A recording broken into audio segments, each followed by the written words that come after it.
Mga bro, eto na naman tayo sa mainit na usapan sa defense.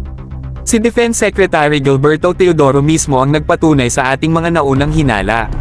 Sa balitang ito, pumutok ang kanyang pahayag tungkol sa posibilidad na kunin ng Pilipinas ang US-made Typhoon Mid-Range Capability Missile System. Pero sabi nga natin noon pa, hindi ibig sabihin na Typhoon na agad ang kukunin dahil sa mga issue sa US government approvals at, syempre, ang presyo. Sabi nga ni Secretary Teodoro, speaking to reporters at the Philippine Navy Headquarters on Friday, the Defense Chief, Teodoro, disclosed the government's plan to buy missile systems but said that it was not going to be limited to the US-made Typhoon missiles, because there must be consent to sell.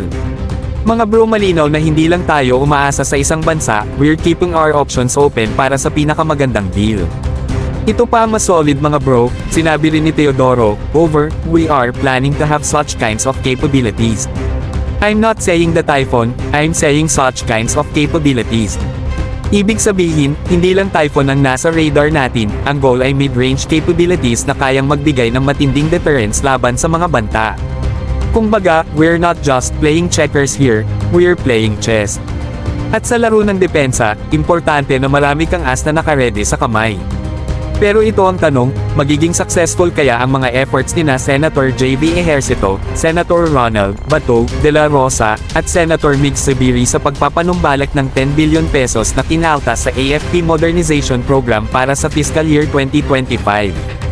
Isang matinding laban yan, lalo na at kasama sa sumuporta sa budget cut si Senate President Cheese Escudero na nagtanong pa kung bakit kailangan ang nasabing pondo.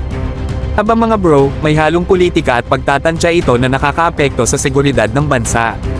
Hindi biro ang 10 billion pesos na tinanggal mga bro. Iyan ang pondo na magpapalakas sa mga makabagong sistema tulad ng missile capabilities, radar basing systems, at iba pang state-of-the-art na kagamitan. Kung di maibabalik yan, aba parang naglalaro tayo ng chess na kulang ang pyesa. Kaya saludo tayo sa mga senador na tinutulak ang tamang pondo para sa ating tropa.